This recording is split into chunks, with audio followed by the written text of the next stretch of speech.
치우침 없는 공정한 뉴스를 전합니다. 강지원의 뉴스 정면승부. 네, 오늘 하루 대한민국에서는 어떤 일들이 있었을까요? 오늘 있었던 주요 뉴스를 종합해드리는 강지원의 뉴스 정면승부 7시 뉴스 포인트입니다.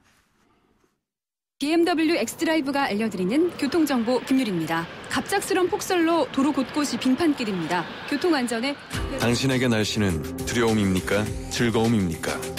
어떤 상황에서도 지능적으로 대응하는 BMW 엑스드라이브. 드라이빙의 즐거움은 계속됩니다.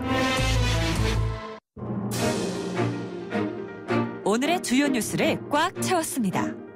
강지원의 뉴스 정면 승부 뉴스 포인트. 네, 먼저 정치권 등 우리 사회에 있었던 일들 살펴보겠습니다. 시사평론가 이종훈 씨 나오셨습니다. 안녕하셨습니까? 네, 예, 안녕하세요. 오늘 국회운영위원회가 열렸죠? 네. 그런데 뭐가 시끌시끌했네요. 네. 그렇습니다. 이 청와대 비선 실세 의혹 관련해가지고 지금 어렵게 열린 그런 그 운영위원회 아니겠습니까? 네. 그동안에 이제 청와대 관계자 출석 범위를 둘러싸고 여야 간에 상당히 힘겨루기도 있었고 네. 그랬는데요. 일단 김기춘 실장 오늘 회의에 나와서 문건 유출 사고에 대해서 그 국민들에게 또 사과를 했습니다. 그러면서 소임 끝나면 언제건 물러갈 것이다. 이렇게 책임과 사태에 관해서 처음 또 언급도 했고요. 네. 하지만 이제 감찰 문건 그 내용에 대해서는 전부 허위로 판단 내렸다 이렇게 언급을 했습니다. 네. 오늘 또 이재만 총무비서관 그 이른바 문고리 3인방 가운데 한 사람, 네, 그분도 이제 주목이 이제 많이 됐는데.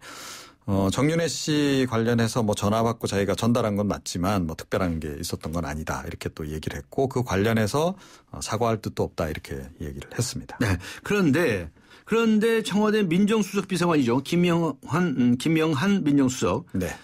이 민정수석이 국회 운영에 출석을 거부를 하고 사의를 표명해서 사표가 수리됐다는 겁니다. 이거 사실상 항명이 아니냐라고 해서 일파만파로 파문이 커지고 있는데. 네, 그렇습니다. 오히려 이 사건이 오늘은 더 지금 주목을 받고 있는 그런 그 상황이 돼버렸는데요. 원래는 이제 새누리당도 그 민정수석 그 출석에 대해서 굉장히 좀 부정적인 반응을 계속 보여왔습니다. 네. 그런데 야당이 이제 계속 요구를 하고 또 자칫 잘못하다가는 계속 파행 사태로 갈 수도 있고 이런 상태에서 오전에 이제 합의를 해준 거죠. 그러면 이제 부르자.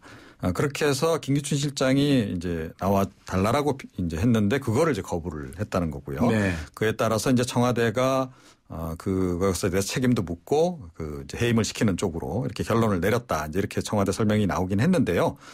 그런데 이게 글쎄요. 제가 보기에는 약간 좀 그 기획항명의 성격도 없잖아 있는 거 아닌가 이런 생각을 좀 해보게 되거든요. 네, 이게 뭐냐면 항명이라고 하는 것을 겉으로는 표방하고 있지만 사실상은 결국 핵심은 국회 출석 거부란 말이죠. 네. 예, 그래서 이게 좀 약간 사전에 좀 기획된 것도 좀 없잖아 있는 거 아닌가 이런 생각을 좀 해보게 됩니다. 네, 사실 여부는 이제 좀 더 확인을 해봐야 그렇죠. 되겠군요. 네, 그렇습니다. 자, 김영란법이라고 있죠. 네. 국회 정무위원회 법안심사소위에서는 통과됐다는데 그건 논란이 끊이지 않네요. 네, 그렇습니다. 2013년 8월 달에 정부안이 처음으로 국회에 제출이 됐고 그 사이에 꽤 시간이 많이 흘렀습니다. 네. 1년 5개월. 그래서 이제 처리 전망이 좀 높아지고 있는 속에 이번에 이제 어찌됐건 그 위원회에서 법안 심사 소위를 이제 통과를 한 거고요. 정부안보다도 지금 핵심은 그 대상을 더 넓혔다는 겁니다. 네. 사립학교, 유치원 교사, 사립대 부설병원 종사자, 언론인까지 이제 확대를 했는데 이 가족까지 그 규제 대상으로 이제 포함을 시키다 보니까 이 최대 2천만 명 선이 될 수도 있다. 이게 뭐 정확한 산정인지는 모르겠습니다만 이제 그런 얘기가 이제 나오고 있고 그래서 약간은 좀 위헌 소지도 좀 없잖아 있다 이런 얘기가 나오고 있고요. 또 그 금품 수수 규모가 100만 원 초과할 경우 직무와 상관없이 처벌하도록 그렇게 이제 돼 있는데 이것도 좀 자의적으로 해석될 여지가 있는 거 아니냐 이런 얘기가 나오고 있습니다. 그래서 이제 법사위에서 좀 더 면밀한 검토가 이루어질 것이고 조금은 조정이 이루어질 수도 있다 이런 얘기도 나오고 있긴 한데요. 이 법은 사실은 그 변호사님이 더 잘 아시죠? 네, 알겠습니다. 고맙습니다. 자, 수도권 매립지 사용 기한을 연장하기로 했다는 소식도 전해주시겠습니까? 네, 그렇습니다. 이 수도권 매립지 참 이 지자체 간에 갈등이 계속 돼 왔죠. 네. 2016년 이제 사용이 일단 종료될 그런 그 예정이었는데 서울시가 이제 상당히 다급해졌습니다. 이런 상태에서 환경부 또 서울시, 경기도, 인천시 이렇게 3개 시도가 오늘 4자 협의체 2차 회의를 열었는데요. 네. 인천시가 그동안에 이제 선제적 조치를 몇 개 좀 요구를 했습니다. 다른 지자체에. 그 부분 특히 이제 서울에 많이 요구를 하는 건데 그 부분을 이제 좀 수용하는 선에서 이렇게 정리가 일단 됐습니다. 이에 따라서 이제 사용 기한 관련해서 사실상 연장될 가능성이 높아졌다 이런 관측이 나오고 있는데요. 그 인천시가 요구한 선제적 조치가 뭐냐 하면 매립지 소유권, 면허권을 인천시에 완전히 이양을 달라. 그다음에 수도권 매립지 관리공사도 인천시로 이관해 달라. 네. 또 매립지 주변 지역에 대한 실질적인 지원책도 추진해 달라. 뭐 이런 이제 것들입니다. 이게 사실상 뭐 거의 다 지금 수용이 된 상태이긴 한데요. 네. 그럼에도 불구하고 인천 지역의 그 인근 주민들 또 이 관련 단체들은 여전히 반발을 하고 있는 그런 상황인데요. 네. 다른 지역 지자체 주민들도 조금 생각을 해 주셨으면 좋겠습니다. 네, 알겠습니다. 자, 양양 일가족 참변 사건이지 않습니까? 네. 그 수사 결과가 나왔던데요. 그렇습니다. 이 속초경찰서가 그동안에 이제 그 감식 결과를 토대로 해서 이 휘발유 성분이 좀 검출된 부분에 좀 주목을 했습니다. 네. 그래서 이게 뭔가 좀 방화일 가능성이 높지 않나. 이렇게 해서 이제 수사를 계속 해 왔어요. 예, 예. 그래서 이제 이번에 그 서울에서 숨진 그 박 씨의 지인 이모 씨를 이제 유력 용의자로 이제 지난 8일에 체포를 한 겁니다. 네. 초등학교 학부모 모임에서 만났다 그럽니다. 네. 두 분이. 이런 모임 많지 않습니까? 네, 네. 그래서 뭐 언니 동생 이럴 정도로 굉장히 가까웠다 그래요. 이게 1,800만 원을 이제 빌렸고 3년 안에 원금 이자 갚기로 했는데 그걸 좀 갚지 않을 목적으로 그 범행을 저질렀다. 이렇게 자백을 했다 그러는데요. 네. 글쎄요. 이 돈 때문에 사람까지. 예. 세상에. 예. 경찰이 한국 마사유를 압수수색했네요. 네. 이것도 무슨 사건입니까? 그러게요. 저도 깜짝 놀라서 들여다봤더니 그 용산의 그 막권 장애 발매소 있지 않습니까? 있죠. 그 화상 경마장이라고 하는 예, 예. 그 개장을 둘러싸고 용산 주민들은 반대를 하고 상당히 논란이 있지 않았습니까? 네. 그런 상태에서 사실은 마사회가 그냥 어떻게 보면 좀 기습 개장을 했어요. 네. 지난해 6월 달에 있었던 일인데 이때 마사회가 용역 경비 직원들을 동원을 했다는 겁니다. 그런데 이게 사실은 뭐 용역 경비 직원들은 이런 일 하라고 원래 고용한 게 아니지 않습니까? 네. 그래서 이게 지금 경비업법 위반 혐의다. 이렇게 지금 보고 있고 수사를 지금 하고 있다고 그럽니다. 네. 구제역 소식도 좀 전해 주시죠. 여전히 확산세인 것 같은데요. 네. 백신 효능 논란도 다시 벌어지고 있지 않습니까? 네, 그렇습니다. 이게 사실은 몇 해 전에 물백신 논란이 한번 있었거든요. 물백신, 예. 그러니까 이 백신이 뭐 거의 효능이 없는 물이나 다름없다. 네. 이런 이제 그 논쟁이 한창 있었고 그 백신 공급과 관련해서 뭐 특정 업체가 좀 다 독점을 한다. 이것도 논란이 있었는데요. 네. 이번에 다시 또 그 논란이 지금 이어지고 있는 겁니다. 이 그 국제수역사무국 산하의 구제역 세계표준연구소가 이제 하나 있는데요. 영국의 퍼블라이트 연구소라 그럽니다. 여기서 사실은 지난해 우리 정부의 이 구제역 백신이 좀 효능이 떨어진다 이런 보고서를 좀 보내왔다 그래요. 네. 그런 상태에서 지금 이제 계속 사용해 온 것으로 드러나서 좀 논란이 일고 있는 거고요. 그럼에도 불구하고 정부는 백신 효능에는 문제가 없다. 계속 사용하겠다. 이렇게 지금 이야기를 하고 있습니다. 알겠습니다. 오늘 수고하셨습니다. 네. 감사합니다. 지금까지 시사평론가 이종훈 씨와 함께 했습니다.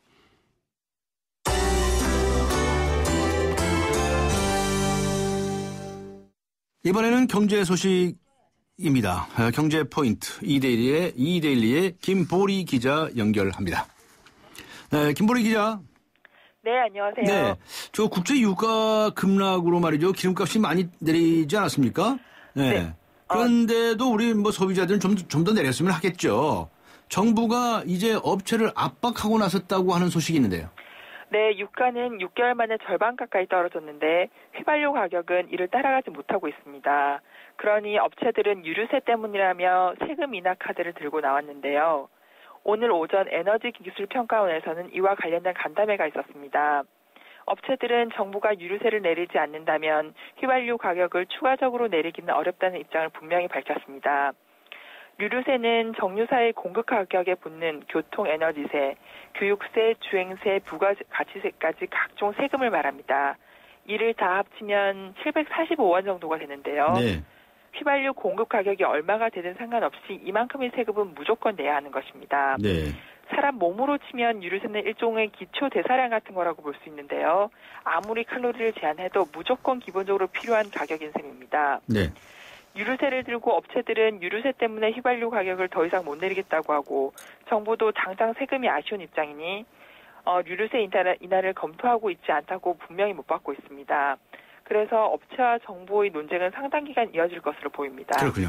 요즘 이제 그 각 여러 기업체에서 구조조정 소식들이 자주 들리는데 주로 50대 가장들이 많지 않을까 싶습니다. 직장을 나온 직장인들에게 또 우울한 소식이 있죠?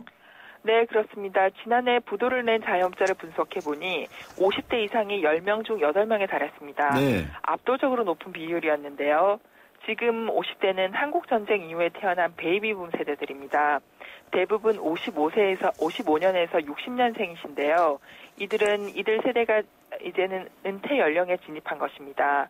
금융결제원 자료를 보면 지난해 만기가 도래한 어음을 막지 못해서 부도가 난 자영업자들 중에서 자영업자는 총 227명이었습니다. 네. 이 중에서 50대 이상의 자영업자가 97명으로 전체의 42%였고 예. 60대도 74명으로 30%에 달했습니다. 네. 50대 이상을 전부 합치면 75%. 그렇죠. 넘은 네. 것인데요. 나머지 연령층의 3배에 달하는 거죠.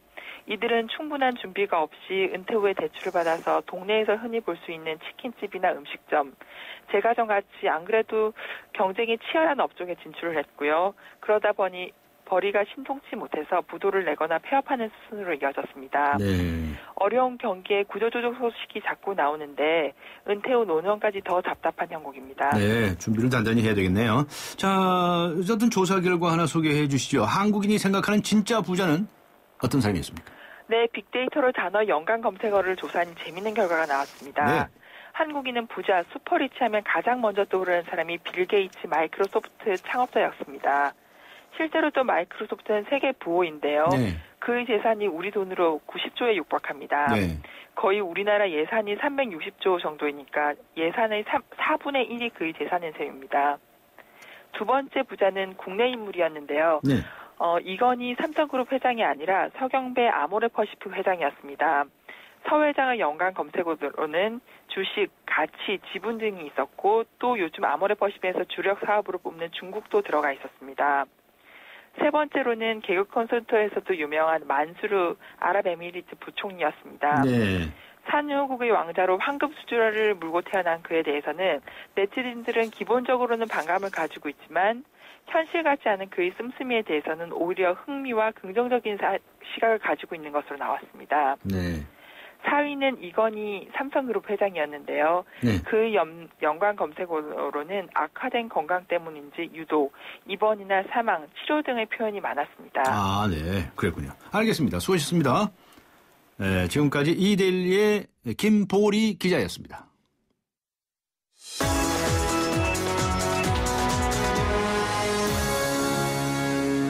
네, 이번에는 나라 밖으로 가보겠습니다. 오늘 하루 동안 세계에서는 어떤 일들이 있었을까요? 월드포인트 와이팅 국제부의 신호 기자 연결합니다. 안녕하세요. 네, 안녕하십니까. 네, 이슬람 극단주의자들이 프랑스 파리의 이 주간지 사무실에서 총기를 난사해서 12명이 숨진 테러 사건이 있지 않습니까? 네. 이 테러범 검거 작전이 긴박하게 펼쳐지고 있다죠? 네, 체포작전 지금 진행되고 있습니다. 네. 프랑스 주간지 샤를리 에브도 테러 용의자들이 인질극을 벌이고 있는데요. 테러 용의자들은 프랑스 파리의 국제공항인 샤를르 드골 공항 인근 다마르땡 골 지역의 인쇄 공장에 들어가서 인질극을 벌이고 있고 프랑스 경찰이 주변을 포위한 채 검거 작전을 펼치고 있습니다. 네. AFP 통신은 용의자들이 공장 안에서 여성 1명을 인질로 붙잡고 있다고 전했습니다. 앞서 용의자들은 파리 북동부에서 승용차를 훔쳐 타고 도주했고 경찰이 이들을 쫓는 과정에서 여러 발의 총성도 울렸습니다. 검거 작전이 펼쳐지고 있는 다마르땡 골 지역은 파리 북부에서 40km 그리고 샤를르 드골 공항에서 12km 떨어진 곳입니다. 현지 주민이 용의자로 추정되는 사람을 봤다고 경찰에 신고한 뒤 검거 작전이 시작됐습니다. 그렇군요. 지난해 캐나다 국회의사당 테러 당시에 그 범인을 사살했던 그래서 아주 유명해진 의회 경위가 있었죠. 네. 이 경위가 외국 대사가 됐네요. 네, 그렇습니다. 캐나다 국회 경위 케빈 비커스가 주인공입니다. 네. 주 아일랜드 캐나다 대사에 발탁됐는데요. 네. 비커스 경위는 1700년대에 조상들이 캐나다로 건너온 아일랜드계입니다. 지난해 10월 오타와 국회의사당 총기 난사 테러 때 총격 끝에 범인을 사살해서 대형 참사를 막았는데요. 스티븐 하퍼 캐나다 총리는 케빈 비커스의 용기와 진실함 그리고 풍부한 경험이 캐나다와 아일랜드의 관계를 더욱 깊게 할 것이다 이렇게 말했습니다. 지난해 테러 사건 직후에 아일랜드 쪽에서 큰 관심을 보였다고 합니다. 네. 주 캐나다 아일랜드 대사가 아일랜드계인 비커스를 아일랜드 가톨릭 집안 출신의 진정한 경찰이라고 높이 평가했습니다. 비커스의 대사 임명 사실이 알려지자 캐나다 정계에서는 긍정적인 평가와 함께 외교관 아닌 인물을 대사에 기용하는 것은 부적절하다는 지적도 나왔습니다. 네.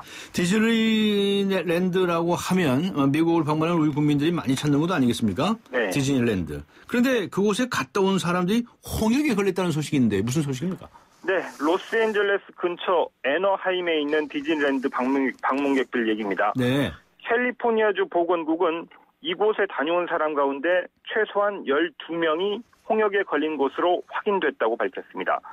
모두 지난달 15일부터 20일 사이에 디즈니랜드를 방문했습니다.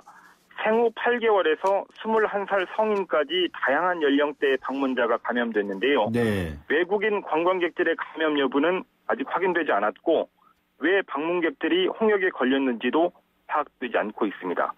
그렇군요. 잘 알겠습니다. 수고하셨습니다. 네. 네, 지금까지 YTN 국제부의 신호 기자였습니다.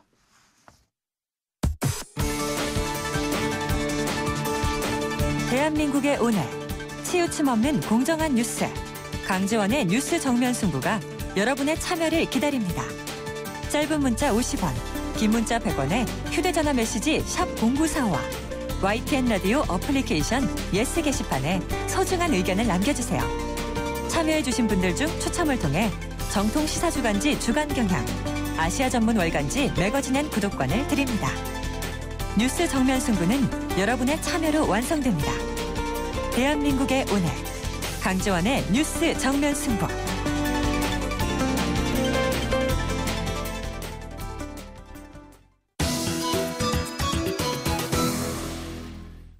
네, 요즘 갑질이라는 단어가 연일 뉴스를 도배하고 있습니다. 백화점에서는 고객이, 비행기에서는 부사장이, 택시에서는 승객이 갑질 논란을 잇고 있습니다. 그런데 이 갑의 위치에 있던 사람들이 그 자리를 위협받았을 때 또 타격이 큰가 봅니다. 서초 세모녀 살인 사건이 그 예라고 할 수 있겠는데요. 도대체 사회적 지위라는 것이 무엇이기에 사람이 사람에게 모욕을 주고 가족까지 살해하는 극단적인 선택을 하게 만드는 걸까요? 오늘 정면 인터뷰 전문가 말씀 들어보겠습니다. 정신과 전문의이시죠. 최명기 원장 연결하겠습니다. 안녕하세요. 네, 안녕하세요. 네, 요즘 뉴스 보시면 여러 가지 황당한 뉴스들을 많이 보시죠. 네. 먼저 이 중산층 가장이 부인과 네. 두 딸을 살해한 서초 세모녀 살인 사건. 네네. 이거 객관적으로 보면 그래도 뭐 아주 가정 형편이 어려운 그런 이가 아니거든요. 네네, 맞습니다. 그런데 이렇게 경제적인 어려움을 이유로 해서 극단적인 선택을 했습니다. 이거 어떻게 네네. 분석하십니까? 일단은 최근에 이제 주식 투자를 해서 손해를 갖다 많이 보게 됐었는데요. 예. 예를 들어서 객관적으로 남아있는 돈은 많더라도요. 네. 20, 30%의 돈이 갑자기 없어진 게 굉장한 어떤 본인의 주관적인 스트레스를 자극했을 것 같고요. 네. 또 돈이라도 예를 들어 적은 돈이라도 매년 또 일을 해서 수입을 벌게 되면 크게 느껴지고요. 큰 돈이어도 본인이 일을 안 하게 되게 되면은 계속 줄어든다는 것만 보여지게 되거든요. 네. 그런데 또 아마 원래 일하던 IT 업종이 마음에 들지 않았건 하여간 본인의 뜻이었던지 간에 본인이 가장 주로 일할 수 있는 부분에서 일을 안 하고자 하는 마음이 있었기 때문에 계속 있는 돈만으로 버텨야만 된다고 생각을 하다가 보니까 그 돈이 굉장히 작게 됐고 또 이런 또 부적절한 상황은 아마 또 가정 내 갈등을 또 유발해서 스트레스를 더 크게 했을 수도 있습니다. 네. 이거 서초 세모녀 살인 사건 이렇게 우리가 부르고 있는데요. 네. 데뷔가 된다면 지난해 2월에 있었던 네. 송파 세모녀 자살 사건입니다. 네네. 좀 차이가 크죠? 네. 보통 가난을 이제 절대적 가난이랑 상대적 빈곤감으로 이제 나눠지게 되는데요. 예. 송파 세모녀 자살 사건은 이제 절대적 빈곤감 속에 이제 절망에서 일어난 사건이고요. 네. 지금 이번의 사건은 어떤 경제적인 몰락에 대한 어떤 두려움이 있는 거거든요. 네. 그동안 우리가 이제 고도성장 사회에서 살아왔고요. 당연히 금전적인 가치가 성공을 갖다 반영했고, 그러고 나서 어느 정도 있으면 당연히 집도 넓어지고 돈도 더 많아지는 세상에서 살아왔는데, 그게 이제 어려워지는 세상에 이제 모두 다 중산층이 이제 적응을 해야 되거든요. 그 과정 중에서 아직 마음의 적응이 안 되다가 보니까 또 이런 또 극단적인 일로도 또 이어질 수 있는 것 같습니다. 네. 그런데 그런 어려움에 처해 있다고 해서 또 그렇게 스트레스가 많이 된다고 네. 해서 모든 이들이 이런 극단적인 선택을 하지는 않지 않습니까? 네, 맞습니다. 어떤 차이가 있을까요? 그러니까 그런 어려움에 처해 있다 하더라도 어떻게 생각을 바꾸면 이런 잘못된 선택을 하지 않을 수 있을까요?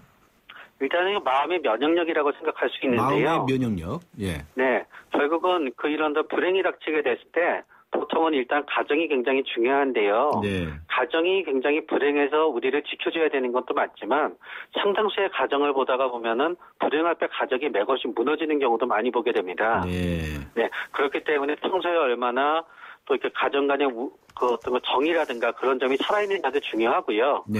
또 두 번째는 보여지는 금전적인 면과 다르게 아주 사소하게 나는 노래방에서 노래를 되게 잘 불러라든가 네. 조기 축구회에서 나는 스트라이커가 됐든지 뭐든지 네. 돈과 관계없이 자신의 자존감을 유지할 수 있는 부분이 있으면 견디게 되는데요. 네. 돈이라든가 눈에 보이는 지위가 자신의 자존감을 유지할 수 있는 모든 것인 경우에는 네. 그거를 잃게 되면서 모든 것을 갖다 잃었다고 착각하게 되는 수가 생깁니다. 네. 그러면 돈이라든가 그런 지위라든가 그런 것에 네. 올인하지 말고 네. 자신의 자존감을 높일 수 있는 다른 요소들을 찾아라 이런 말씀으로 들리는군요.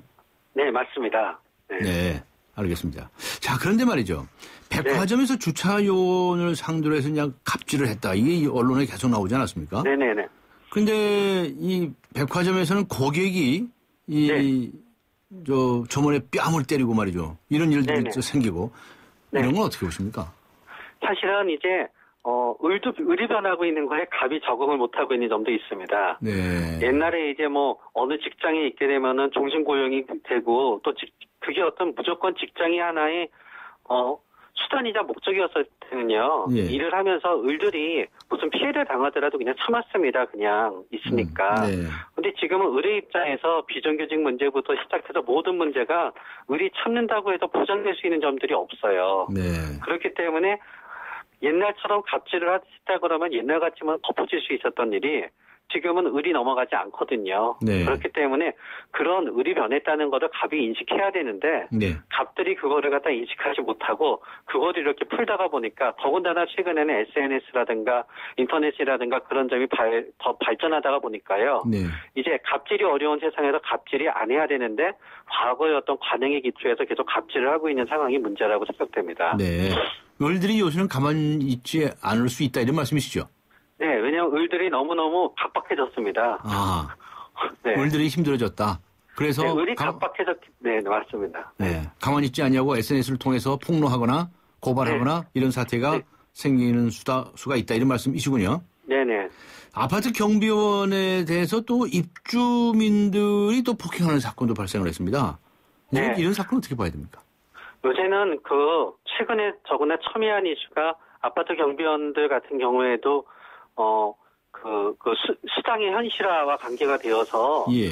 사실은 이 일 자체 하나는 어떤 건의 사건인데요. 아파트 전체에서 어떤 경비원과 입주민 사이에 어떤 갈등의 요소가 상당히 많은 시기입니다, 현재. 예. 그렇기 때문에 서로 배려하는 마음이 없게 되면은 조금만 이렇게라도 이제 터지게 되는데요.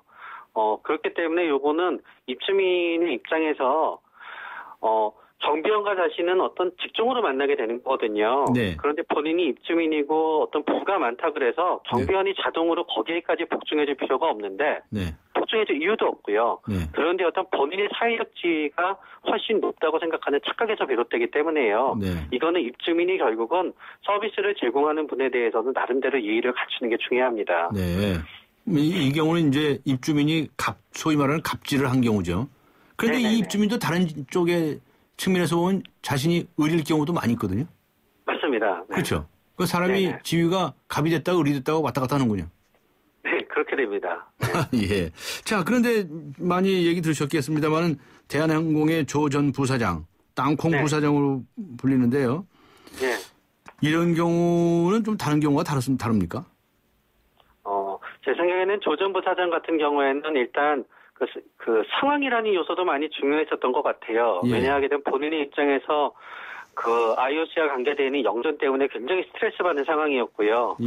그 전에 이제 술도 좀 마셨다고 하는 어떤 그 상황이 있었고요. 네. 또 두 번째 문제, 우리가 이제 갑질이라고 생각하는 문제는 결국 가치와 관계되어 있는 문제인데요. 네. 평소에 본인의 말에 대해서 무조건 직원이 복종을 해야 된다고 생각했었는데 네. 직원이 거기에 대해서 뭔가 말을 한마디 했다는 거에 대해서 본인이 그 분노한 어떤 그 잘못된 가치의 문제도 있고요. 또 마지막은 그 자신이 이렇게 행동하는 게 옆에 있는 모든 승객들이 어떻게 비추일지 모른다는 어떤 그 상황 자체를 갖다도 인식 못한 문제도 있었습니다. 네. 그렇군요. 그래서 이제 그렇게 돈이 많거나 사회적인 지위가 있어 보이는 이들이 저지르는 갑질이 있는데 앞에도 얘기가 있었지만 아주 평범하다고 보여지는 이들이 또 택시를 타가지고선 택시 기사님들에게 또 폭언을 하거나 말이죠. 또 갑질을 하는 이런 경우도 있다는 얘기예요. 네. 그렇죠. 이게 결국은 한 사회의 불안은요. 네. 한 사회의 전반적인 어떤 증오라든가 짜증이라든가 그런 것을 증폭시키게 되어 있거든요. 네. 네, 그동안은 무조건 뭐 열심히 하면 성공할 수 있어. 뭐 성공이 세상의 모든 거 다야라고 생각하게 됐는데요. 이제 그런 게 어느 정도 그 힘들다가 보니까 굉장히 전반적으로 사회의 조급함이 심해진 것 같아요. 네. 옛날 같으면 그냥 고속도로에서는 쌩쌩 달려갈 수 있잖아요. 네. 지금은 정체가 되어 있는 도로에 우리가 전부 살고 있고 거기 적응해야 되고 그런데도 빨리 달려가고 싶은 마음들이 있다가 보니까 결국 좌충우돌 하게 되면서 전반적인 어떤 이런 뭐 짜증, 분노 이런 것들이 늘어나는 것 같습니다. 네. 조금 전에 우리 사회가 전반적으로 조급증에 빠져 있는 것 같다고 진단을 하셨는데 네. 이러면 안 되지 않습니까? 맞습니다. 우리 사회가 바뀌어야 되는 거 아닙니까? 네, 맞아요. 그렇죠. 바뀌어야 됩니다. 어떻게 바뀌어야 됩니까? 일단은 길이 막혔을 때는요. 네.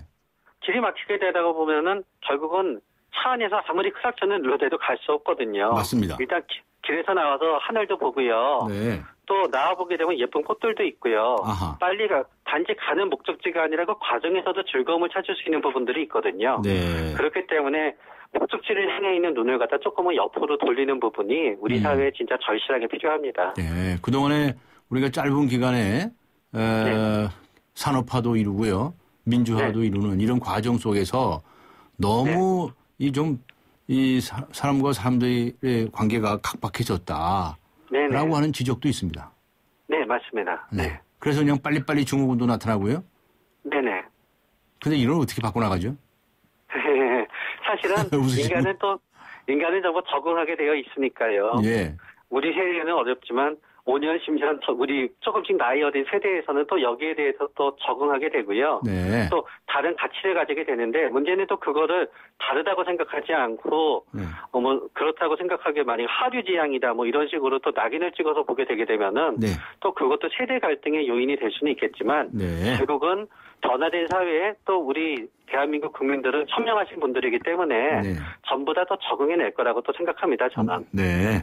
앞에 여러 가지 사례들을 살펴보았는데 그것을 뭐 한 개인의 문제로 돌리면 또 개인의 문제가 될 수 있겠죠. 그런데 나중에 말씀하신 것처럼 우리 사회 전반적으로 앓고 있는 하나의 질병적인 요소라고도 볼 수 있다고 한다면 우리 사회가 이제 대우각성해서 사회 전체가 변하도록 하는 노력을 해야 되겠군요. 네, 맞습니다. 네. 그런데 그런 노력을 하자는 사람이 왜 한 사람도 없습니까? 처음에 모든 노력이라는 것은 처음에는 눈에 보이지 않습니다. 네. 네, 그렇지만 나중에는 또 눈에 보이게 되는 어떤 인계점이 있게 되지요. 지금도 열심히 노력해주고 계시잖아요. 변호사님께서. 아이, 별 말씀. 오늘 말씀 대단히 감사합니다. 수고하셨습니다. 네, 감사합니다. 지금까지 정신과 전문의이시죠. 최명기 원장과 함께 했습니다. 지금 시각은 7시 28분을 가리키고 있습니다. 네, 곧 29분 될 텐데요. 이 시간 교통 상황 알아보고 가겠습니다. 유보연 캐스터입니다. 네, 뉴스 정면 승부 교통정보입니다. 금요일 퇴근길인데요. 오늘은 정체가 심한 만큼 사고 구간들도 끊이지 않고 있습니다. 강변북로 일산 쪽으로 반포대교 부근에 사고가 있었는데요. 처리는 끝났습니다만 여파 때문에 동호대교부터 정체를 빚고 있고요. 사고 지점을 지나서도 가양대교까지는 속도를 올리지 못하고 있습니다. 경인로가 오류동 3거리에서 오류 나들목 쪽으로 중간 지점에 승용차가 부딪히는 사고가 났는데요. 다행히 큰 정체는 없습니다만 주의가 필요하겠고요. 강변역로가 구남초등학교를 지나서 강변역 4번 출구 앞에서 사고가 났는데 이 여파 때문에 자양 사거리부터 밀리고 있습니다. 고양시에서도 중앙로 마두역을 지나 백성역 사거리 부근에서 승용차 간 3중 추돌 사고가 났는데요. 때문에 이 부근 정체를 빚고 있다는 시민 제보고요. 그 밖에 서부간선도로 성산 쪽으로 전 구간 어렵습니다. 성산대교 북단까지도 계속해서 속도를 줄이고 있습니다. 뉴스 정면 승부 교통정보 유보연이었습니다. 광명역의 가치를 바로 앞에서 누려라. 효성 해링턴 타워 더 퍼스트. 이케아, 코스트코, 롯데 프리미엄 아울렛이 바로 앞. 풍부한 유동인구와 상업지구 가치까지 바로 앞에서 누리는 광명역 슈퍼 프리미엄. 효성 해링턴 타워 더 퍼스트. 문의 1899-7087. 네, 오늘의 금요 시사 퀴즈 다시 한번 소개해드리겠습니다. 지난해 직장인 신드롬을 불러일으킨 드라마 미생의 주인공 이름이 무엇입니까? 하는 퀴즈입니다. 이 사람의 이름을 딴 정부의 비정규직 종합대책까지 나오기까지 했죠. 대한민국 비정규직의 상징이 된 이 이름은 무엇일까요? 1번 장그래, 2번 왜 그래, 3번 안 그래, 4번 또 그래. 휴대전화 문자 샵0945 우물정 0945번으로 답을 보내주시기 바랍니다. 추첨을 통해서 사랑에 대한 본질을 다시금 생각하게 만드는 연극 멜로드라마 초대권 선물로 보내드리겠습니다. 배우 홍은희 씨가 8년 만에 연극 무대에 복귀하는 작품이라고 하죠. 오는 1월 15일 오후 8시 공연입니다. 그리고 두 분께는 정통시사주간지 주간경향 그리고 아시아 지역 전문 올간지이죠. 매거진 N 구독권 보내드리겠습니다. 잠시 후 뵙겠습니다. 서양 고전음악을 완성시킨 천재 작곡가 악성 베토벤. 그의 음악적 잠재력을 일깨워준 사람은 스승인 크리스티안 네페 선생님이었습니다. 네페 선생님은 지루한 이론과 반복적인 연습을 강요하지 않았습니다. 이탈리아와 프랑스, 독일의 유명한 오페라를 감상할 기회를 마련했고 어린 베토벤이 음악에 대해 더 깊이 느끼고 생각할 수 있도록 이끌었습니다. 가르치는 것이 아니라 깨우치는 교육, 아이들의 잠재력을 활짝 꽃피우는 우리 교육의 희망입니다. 이 캠페인은 I am the key, 눈높이 대교와 함께합니다. 아, 구제역이요? 그 소독으로 해결된다던데? 아니죠. 농가의 방역은 기본, 구제역 발생지 방문자재 같은 국민 모두의 협조가 필요합니다. 백신이 있어야지. 무엇보다 올바른 예방접종이 필요하겠죠? 백신은 얼지 않게, 주사는 가축 종류에 맞게, 주사기 하나로 5마리 이상 접종은 절대 안 돼요. 특히 출하시기 돼지와 분만전 어미돼지에도 백신을 접종해야 한다는 사실 꼭 명심하세요. 구제역, 올바른 백신 접종과 철저한 소독으로 충분히 막을 수 있습니다. 이상 증상 신고번호 1588-4060 농림축산식품부. 강지원의 뉴스 정면 승부. 네, 오늘의 금요 시사 퀴즈 마지막으로 한 번 더 소개해드리겠습니다. 지난해 직장인 신드롬을 불러일으킨 드라마 미생의 주인공 이름. 이 사람의 이름을 딴 정부의 비정규직 종합대책이 나오기까지 했죠. 대한민국 비정규직의 상징이 된 이 이름은 무엇일까요? 하는 퀴즈입니다. 1번 장그래, 2번 왜 그래, 3번 안 그래, 4번 또 그래입니다. 이 중에서 한 가지를 정답으로 지적해 주시기 바랍니다. 휴대전화 우물정 0945, 우물정 0945번으로 정답 보내주시기 바랍니다. 추첨을 통해서 사랑에 대한 본질을 다시금 생각하게 하는 연극 멜로드라마 초대권 선물로 보내드리겠습니다. 오는 1월 15일 오후 8시 공연입니다. 강지원의 뉴스 정면 승부 4부 들어갑니다.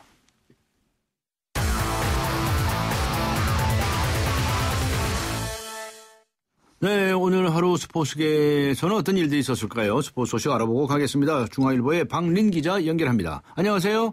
네, 안녕하세요. 네, 4년마다 열리는 축구 아시안컵. 오늘 호주에서 드디어 개막을 했네요. 네, 한국 시간은 오늘 오후 6시에 호주와 쿠웨이트의 개막전이 시작됐고요. 한국은 55년 만에 아시안컵 우승에 도전하는데 네. 호주, 쿠웨이트, 오만과 조별리그 A조에 속했습니다. 한국은 한국 시간으로 내일 오후 2시에 호주 캔버라에서 오만과 1차전을 치르고요. 13일 쿠웨이트와 2차전, 17일 호주와 3차전을 갖습니다.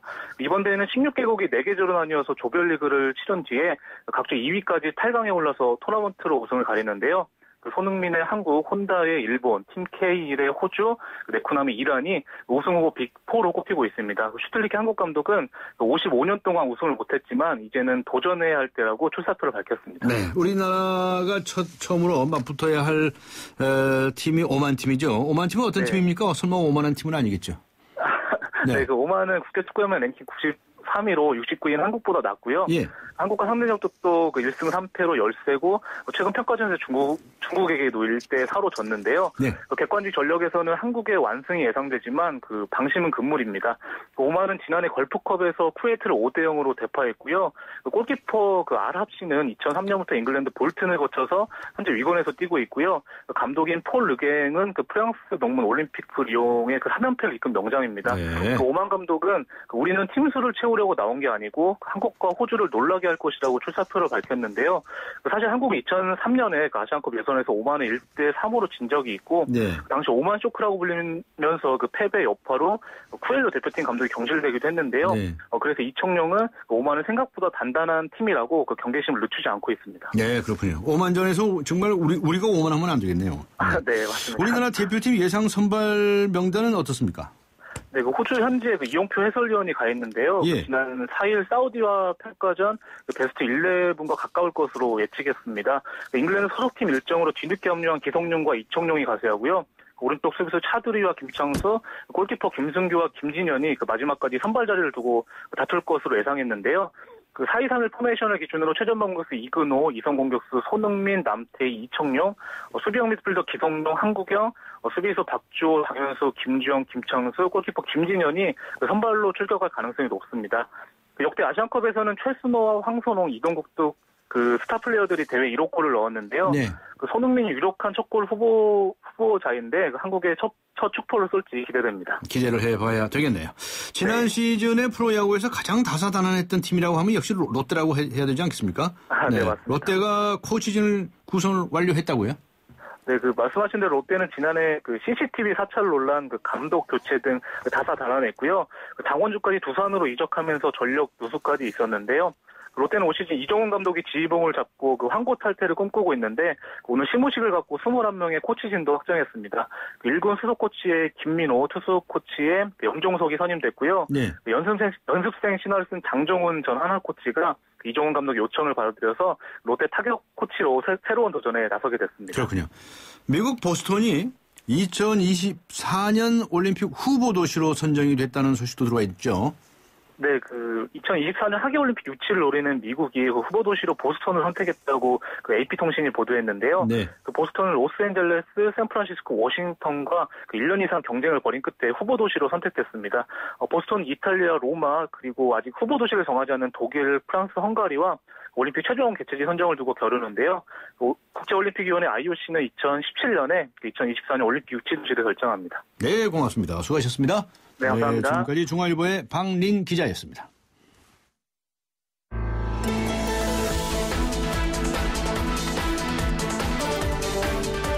세상을 바꾸는 정면 승부.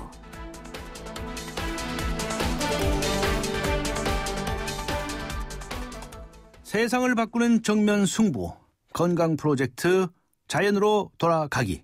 이번 주부터는 정신과 전문의이시죠. 여러분 잘 아시는 이시영 박사님 모셨습니다. 안녕하세요. 안녕하세요. 네. 원로 정신과 의사이신데 금년에 연세가 80이 넘으신 것 같아요. 맞죠? 이제 둘입니다. 82. 아, 네. 그런데 이렇게 건강하세요?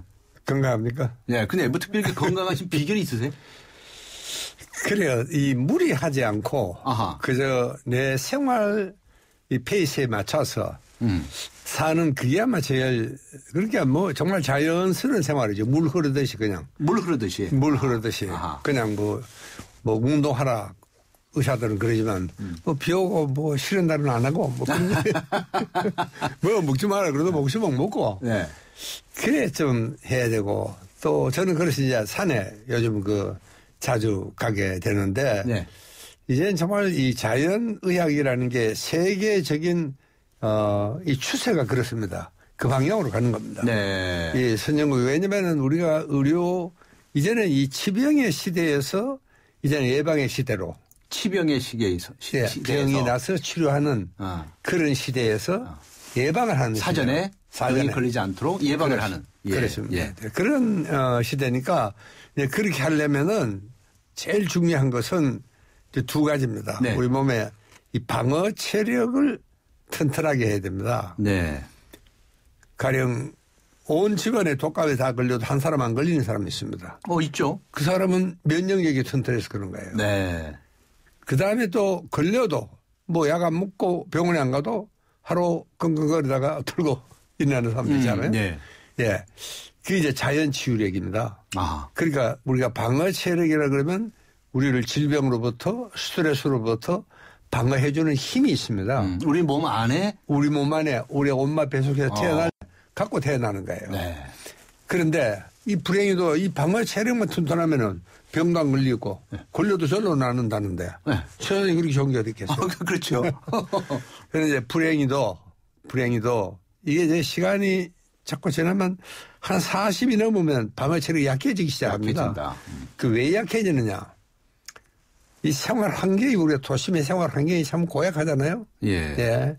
그 뭐 소음 무슨 뭐 공해 이런 걸 생각하면은 그 다음에 또 생활 습관입니다. 그러니까 폭음, 폭식, 뭐 늦게 자고 이제 이런 것들이 그렇게 생활 환경과 생활 습관이 잘못되면은 원래 우리가 갖고 있는 이 중요한 소중한 방어 체력이 약해지는 겁니다. 네.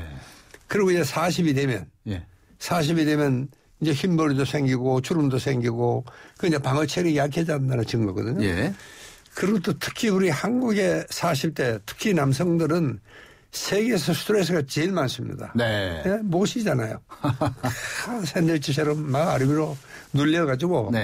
그러니까 그런 사람들이 술도 자시고 늦게까지 다니시고 이제 이러니까 방어 체력이 그러잖아도 약해진 데다가 거기다 설상가상으로 생활 습관, 생활 환경이 최고로 악질이니까.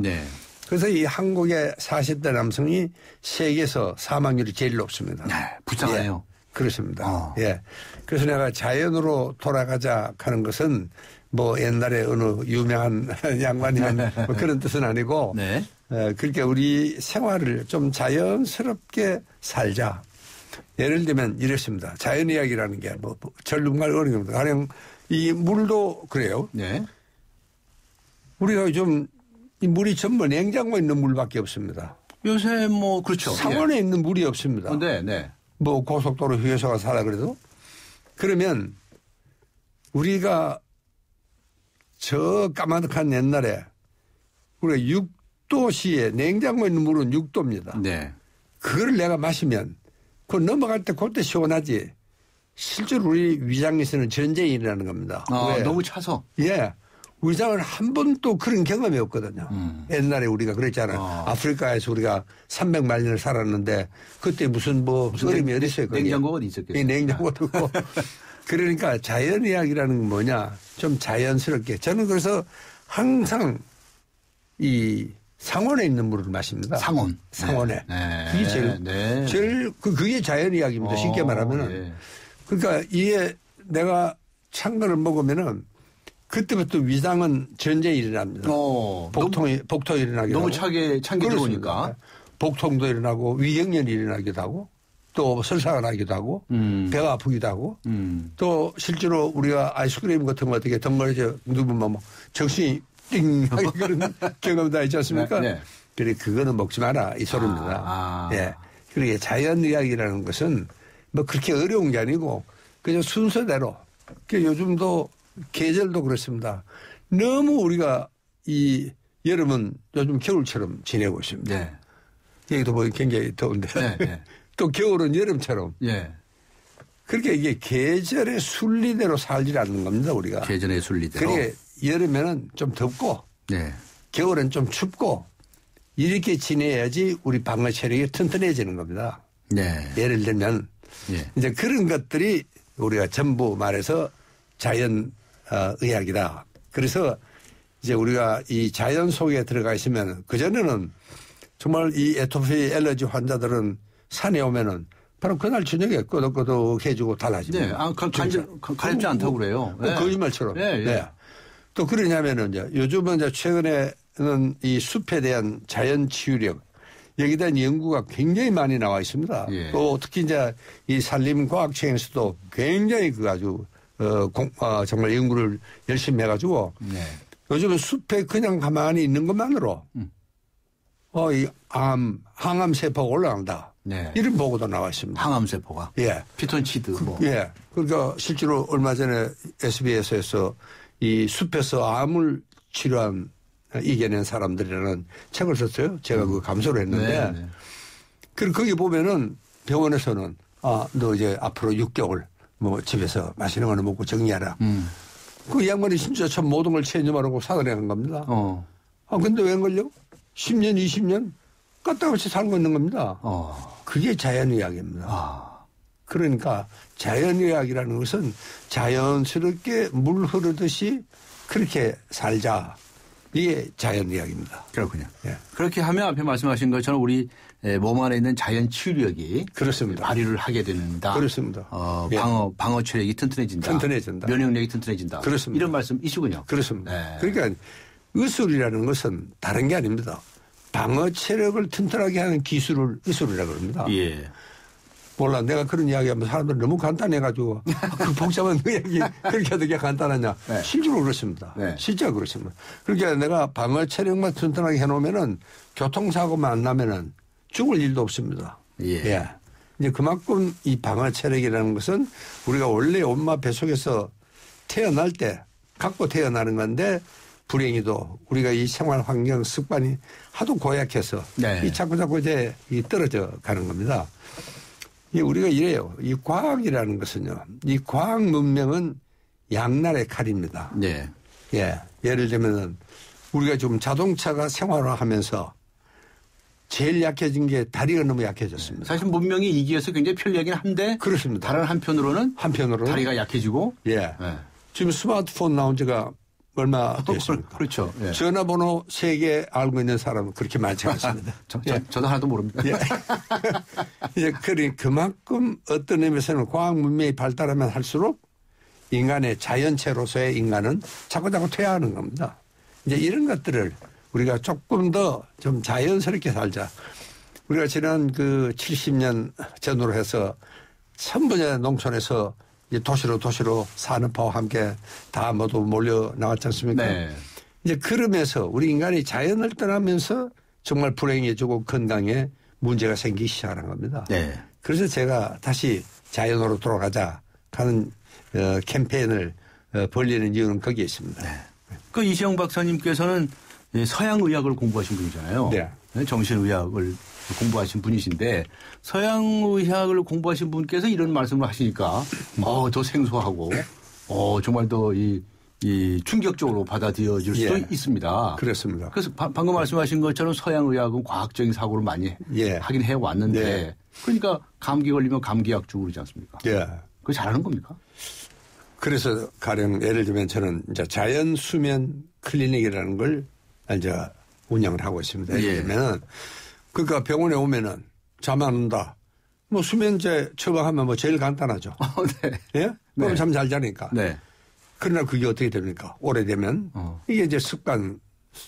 그러니까 의사가 만드는 병원도 많습니다.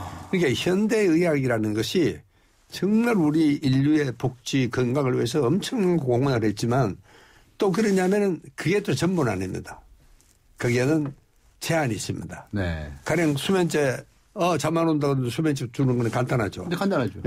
저는 그래서 제약회사는 돈도 벌고요.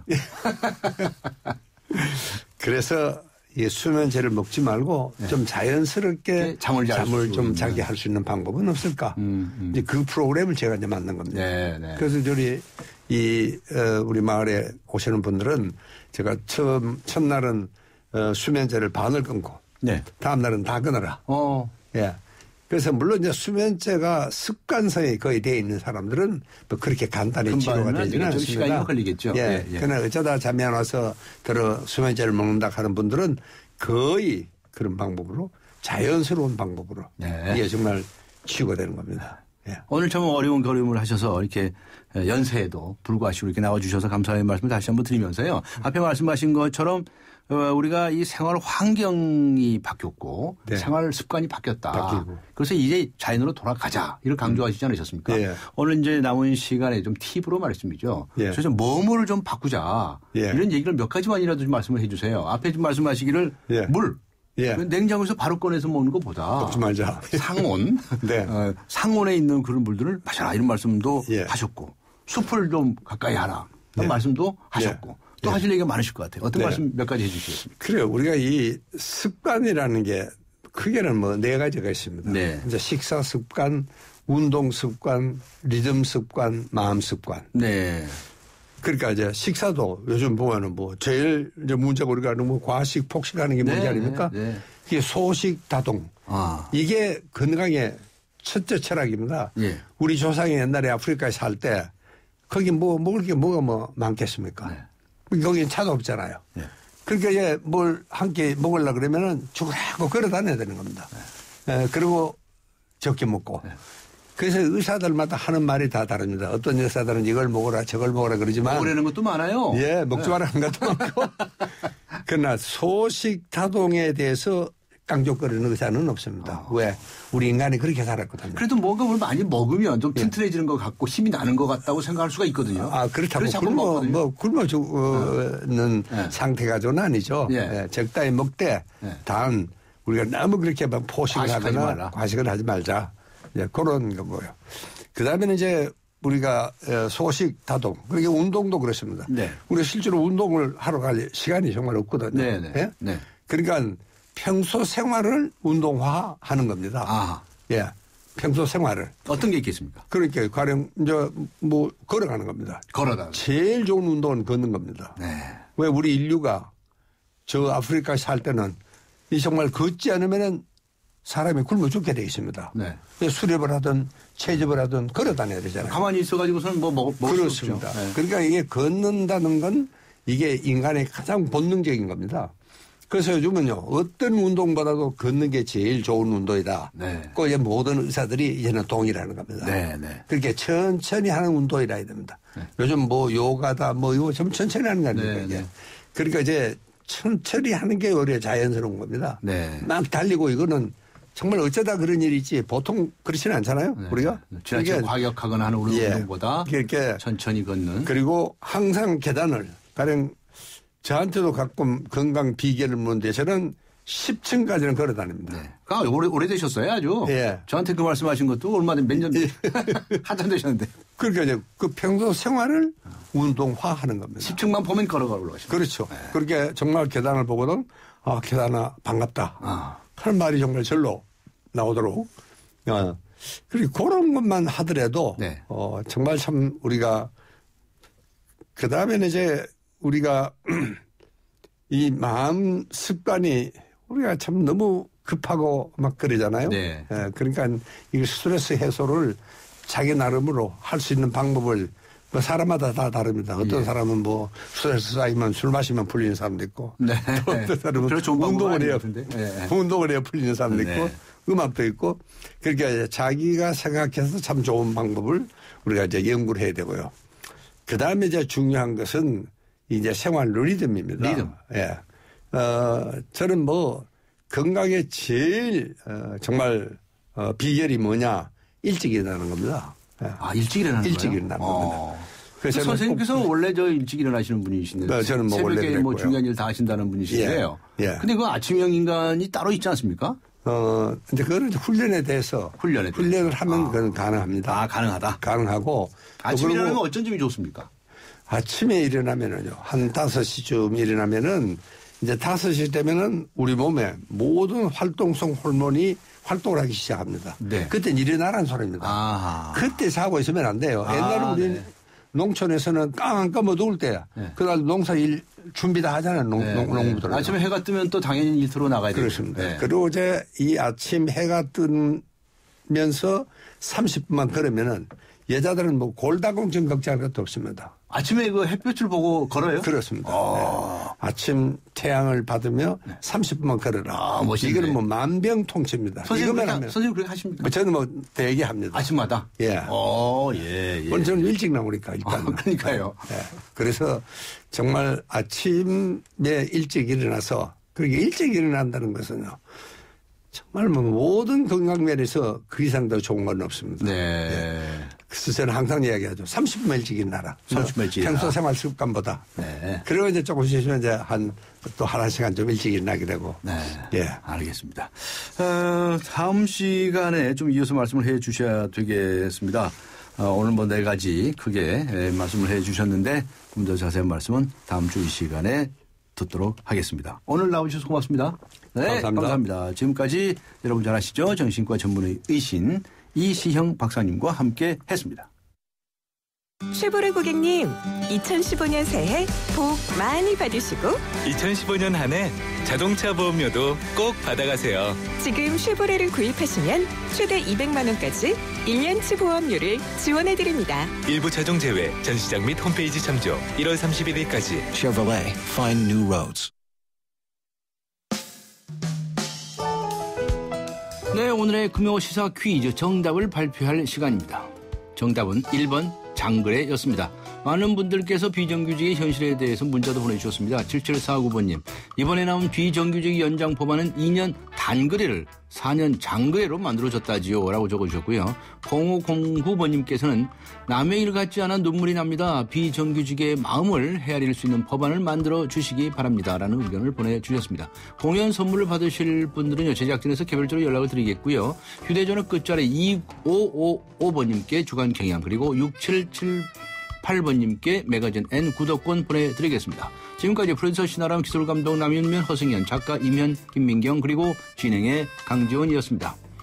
1월 9일 금요일 강지원의 뉴스 정면 승부, 오늘 순서 여기서 모두 마칩니다. 여러분 감사합니다.